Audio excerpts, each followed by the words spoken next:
Dr. Naqib Safi is an adjunct professor of leadership and public health at Arizona University. He joins us now live from Istanbul. Thank you very much, Professor, for joining us here on TRT World. Now, we're talking about a large number. At least 1 million children could die of acute malnutrition in Afghanistan. Tell me, what could be the possible solution to this problem? Uh, First of all, thank you for giving me the opportunity to raise the voice of the voiceless. At this stage, it's not only the treatment of those who are malnourished or who will be facing severe malnutrition. It's the overall environment. It is the economy of the country. It's the employment. It's the banking system. It's the overall governance structure. It's the health, over 2,000 health facilities which are facing severe shortage of resources. In combination of that, so overall economy is deteriorating, people's ability to earn and provide to their families are really at severe risk. There are global talks of sanctions or not recognition of the government, etc. There are quite a number of challenges with the whole situation.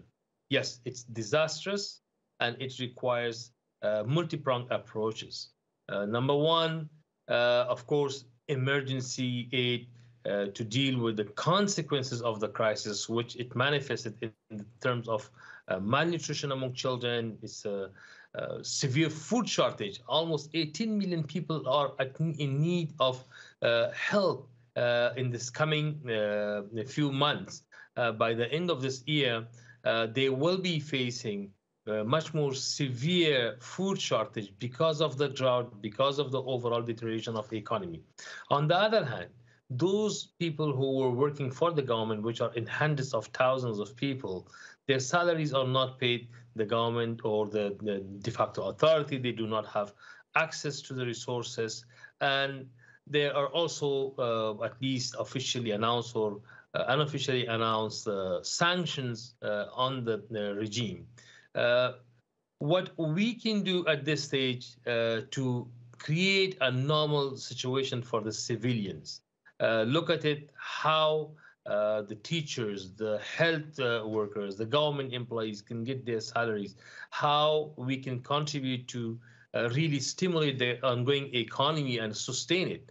The consequences of this will be much more worse, and it will be felt out of Afghanistan, not only in terms of mortality and morbidity of children in Afghanistan, but also because of migration, because of the spill out of this whole crisis to the neighboring countries, and in addition, it's also will provide opportunities for those extremist groups to recruit the most what you call severely needed people for for their cause.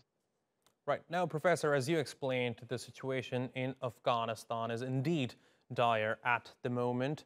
Now, international efforts are already underway to help those who are in need. But tell me, what more do you think the international community can do to alleviate the pain and sufferings of the people of Afghanistan?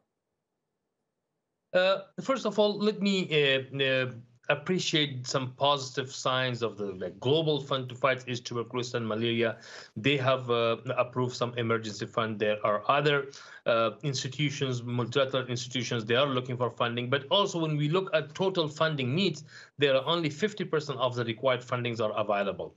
So number one, the international community to provide support to those multilateral agencies who are working in Afghanistan, and they're in dire need of resources to really deal with the urgent needs, including the severe malnutrition of children, the treatment of them, sustaining the health system. Currently, the health system is collapsing because of lack of resources.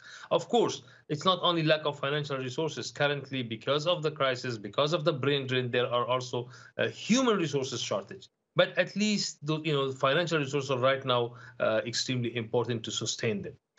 Second, continue engagement with the Taliban.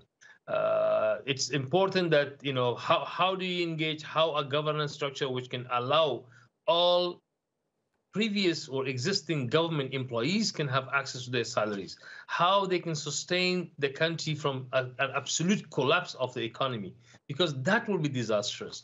And we hope the government and the international community will be looking at overall developmental aspects, and some of the contribution for the long-term development, which can contribute to sustaining the economy, stimulating that, and also looking at what you call meeting the urgent needs of the people.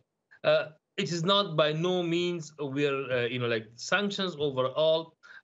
It has been proven that blanket sanctions are not effective, and that civilians, the poor people, are the one who will be affected and who will suffer from it.